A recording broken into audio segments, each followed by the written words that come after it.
Welcome to Shraddha Maths Point by N.K. Mishra.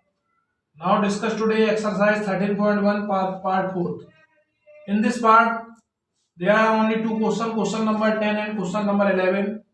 Question number 10 is that a black and a red dice are rolled. First part इसका है find the conditional probability of obtaining a sum greater than 9 given that the black die resulted in a 5. Sample space बनाएंगे पहले। जब one black और one red dice को role करेंगे तो total case बनेंगे 36। कैसे बनेंगे पता ही है आपको। 1 1 से 1 6 तक लिखेंगे,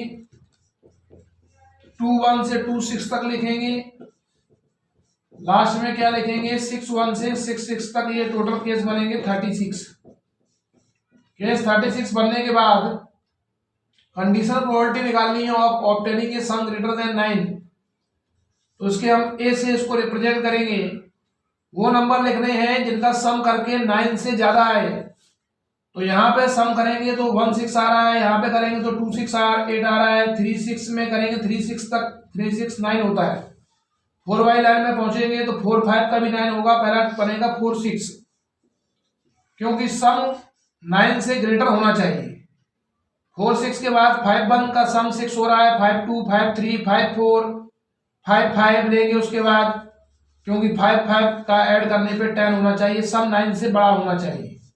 5 5 के बाद हम इसको 5 6 भी लिख सकते हैं, क्योंकि 5 और 6 को ऐड करेंगे तो ये 11 आ रहा है और सम हमारा ये 9 से बड़ा होना चाहिए। उसके बाद 6 वाई लाइन में जाएंगे, 6 1 का सम करेंगे, 7 है कम है, 6 2 भी कम है, 6 3 भी कम है, 6 4 लेंगे क्योंकि 6 4 का सम 10 है। फिर उसके बाद 6 5 लेंगे और उसके बाद 6 6 लेंगे तो इसका भी सम 9 से। तो ये टोटल बने 1 2 3 4 5 6, यानी कि ये 6 केस हमारे पास ये बन रहे हैं। उसके बाद निकालना है गिवन दैट, ये कह रहा है कि the black die resulted in a 5। ये कंडीशन ये कह रहा है कि ब्लैक डाई में जो रिजल्ट आ रहा है, जो परिणाम आ रहा है वो 5 आ रहा है। तो ब्लैक डाई हमारा पहले है, पासा जब हमने उछाले हैं तो ब्लैक डाई पहले है, उसके बाद रेड डाइस है। तो ब्लैक डाई में 5 आ रहा है, तो ब्लैक डाई में 5 आने के लिए सबसे पहले 5 चुन लिया हमने। 5 के बाद हो सकता है कि रेड डाई में 1 आए, 5 1 हुआ, या उसके बाद 5 2 बनेगा दूसरा केस। उसके बाद या तो 5 3 बनेगा, क्योंकि आगे तो 5 लाना ही है, क्योंकि उसमें क्वेश्चन में कह रहा है कि ब्लैक डाई रिजल्टेड इन 5। 5 4 हुआ, 5 4 के बाद क्या होगा 5 5 होगा, और 5 5 के बाद क्या होगा 5 6 होगा। तो ये भी टोटल केसेस हमारे पास कितने बने 1 2 3 4 5 6 केस ऐसे बन रहे हैं जिसमें ब्लैक डाई में 5 होना चाहिए। अब हमें इसका कंडीशनल प्रोबेबिलिटी निकालने के लिए इंटरसेक्शन निकालना है, इंटरसेक्शन भी निकालेंगे। देखिए दोनों में क्या कॉमन दिख रहा है, तो दोनों में 4 6 पहला टर्म लेंगे, 4 6 नहीं दिख रहा है कहीं भी। 5 5 लिया, 5 5 दोनों में कॉमन है, 5 5 इसमें भी है, 5 5 इसमें भी है, और क्या कॉमन है 5 6, यानी कि हमारे पास 2 केस बन रहे हैं। पहला केस हुआ 5 5 का और एक केस हुआ 5 6 का, यानी कि नंबर ऑफ केसेस ये बन गए हमारे पास 2। कंडीशनल प्रोबेबिलिटी निकालनी है हमें, पी ए बाई बी का फार्मूला लगाएंगे। क्या फार्मूला होता है, P A intersection B upon P B. A intersection B का केस कितना बना था 2, अपॉन में टोटल नंबर ऑफ केसेस लिखे जाते हैं। टोटल नंबर ऑफ केसेस हमारे पास जो सैंपल स्पेस बना है वो टोटल नंबर ऑफ केसेस है 36। Just like as B, B की बात करते हैं तो बी में टोटल केस हमारे पास 6 बन रहे हैं, तो 6 लिखेंगे और अपॉन में टोटल 36। तो ये हमारा कैंसिल हो जाएगा, 36 से 36 कैंसिल हो गया, 2 1 2 2 3 6। तो हमारा आंसर निकल गया है 1/3 is the correct answer of this question.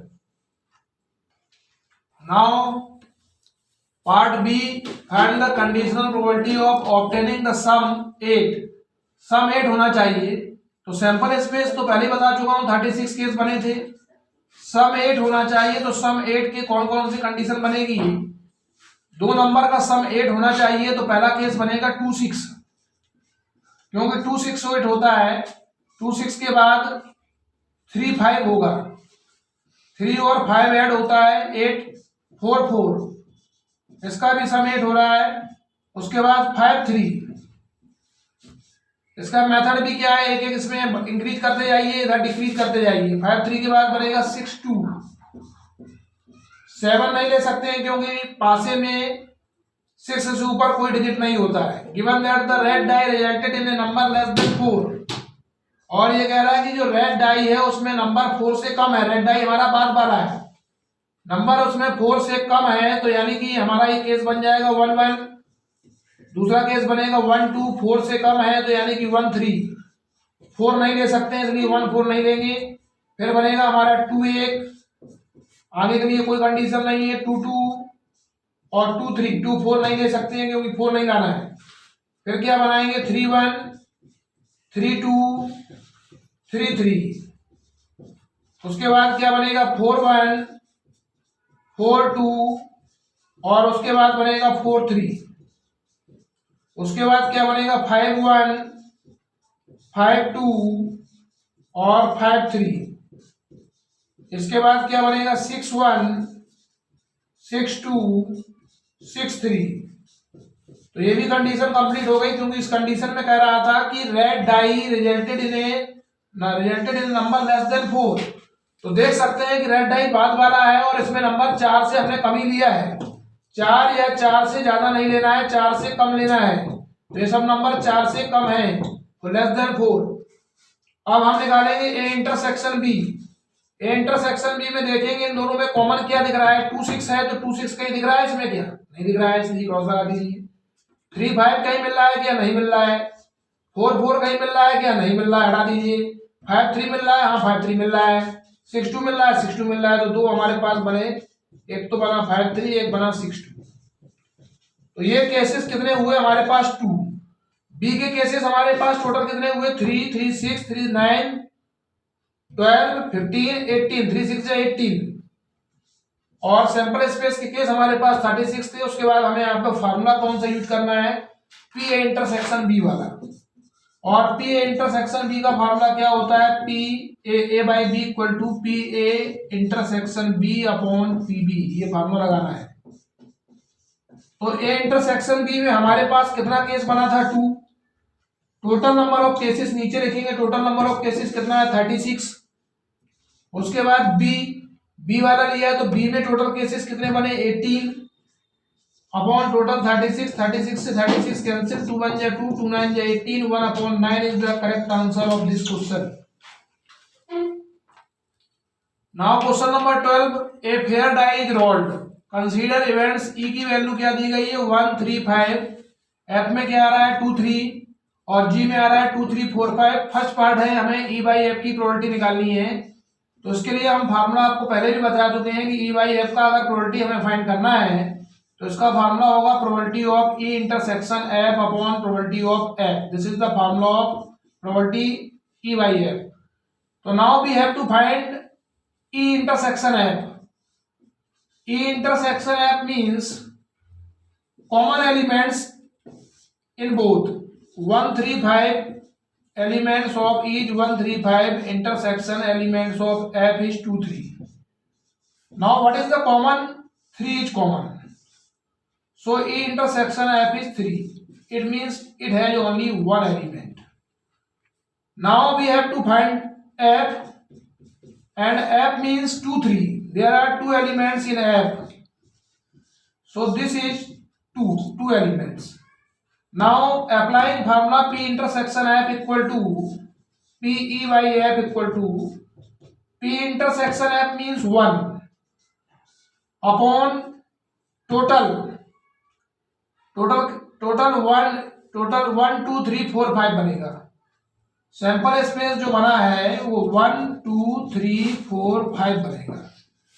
क्यों बनेगा, क्योंकि 1 से लेके 5 तक के ही एलिमेंट हमें दिए गए।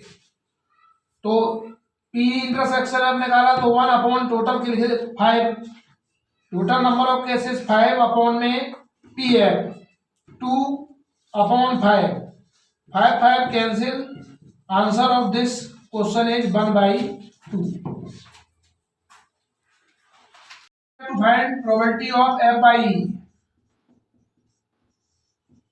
it means probability of f intersection e upon probability of e. That is the number in the denominator. So what is the f intersection e? F intersection is means value of F is 2, 3. Intersection elements of E is 1, 3, 5. Then what is the common? 3 is common. So F by E, number of elements 1. And E is that 1, 3, 5. So number of elements 3. Now PF by E, by applying this formula, PF intersection E means 1 upon total cases is 5 upon P is that 3 upon 5. 5 and 5 cancel here. 1 upon 3 is the correct answer of this question. Now part second, probability of E by G. It means probability of E by G formula is that probability of E intersection G upon probability of G. तो E and G intersection find करेंगे. E intersection G, तो elements of E is that 1, 3, 5. Intersection element of G is that 2, 3, 4, 5. And what is the common in these terms? 3 and 5. 3 and 5, so there are 2 cases in E intersection G. Now G equal to 2, 3, 4, 5. So in G there are 4 elements in G. Now we have to find probability of E by G is that E intersection G, it means 2 cases upon total number of cases is 5 and PG is that 4 upon 5. 5 and 5 cancel here. 2 1 is 2, 2 2 is 4. 1 by 2 is the answer of this question. Now second part is that probability of G by E. So this formula becomes G by E, it means probability of G intersection E upon probability of P E. And G intersection E and E intersection G both are same, it means 2 cases here. So 2 upon total number of cases is that 5. And probability of E is that in E there are only 3 elements, it means 3 upon 5. And 5 and 5 cancel here. Then 2 by 3 is the answer of this question. Now third part is the probability of E union F by G and E intersection G by G. So firstly we have to find that E union F. E union F means elements of E is that 1, 3, 5. Union elements of F is that 2, 3. Then in union combine all elements and common element is taken only one time. It means 1, 2, 3, 5. This is the value of E union F. And in the second part, E intersection G, it means elements of E is that 1, 3, 5. Intersection element of G is that 2, 3, 4, 5. Now taking common, this element is that 3 and 5. 3 and 5 in intersection common between 2 sets. Now probability of E union F by G, it means that formula is that A by B, P, A intersection B. It means E union F, value of A is that this and value of B is G. A intersection B, B means G, and upon PB it means probability of G.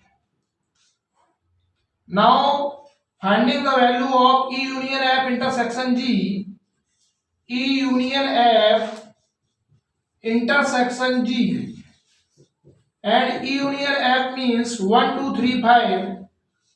1 2 3 5, these are the elements of E union F. Intersection G, and value of G is 2 3 4 5. Then taking common, then what is the common between these two? It means 2 3 5. 2 3 5 is common. 2 3 5. Now this value becomes 2 3 5 means 3 upon total number of cases, that 5, and G, element G is that 4 upon 5. It means 5 and 5 cancel, 3 by 4 is the answer of this question. Now second part is that P intersection G upon G, and this is the formula of P. Value of A is that intersection G, A, intersection B means G upon PB, it means G. Now value to find the value of intersection G, intersection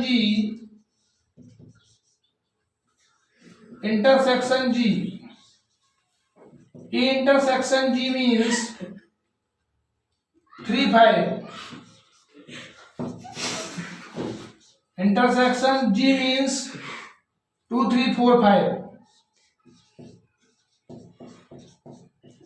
And what is the common between these? 3 5. 3 5 is common.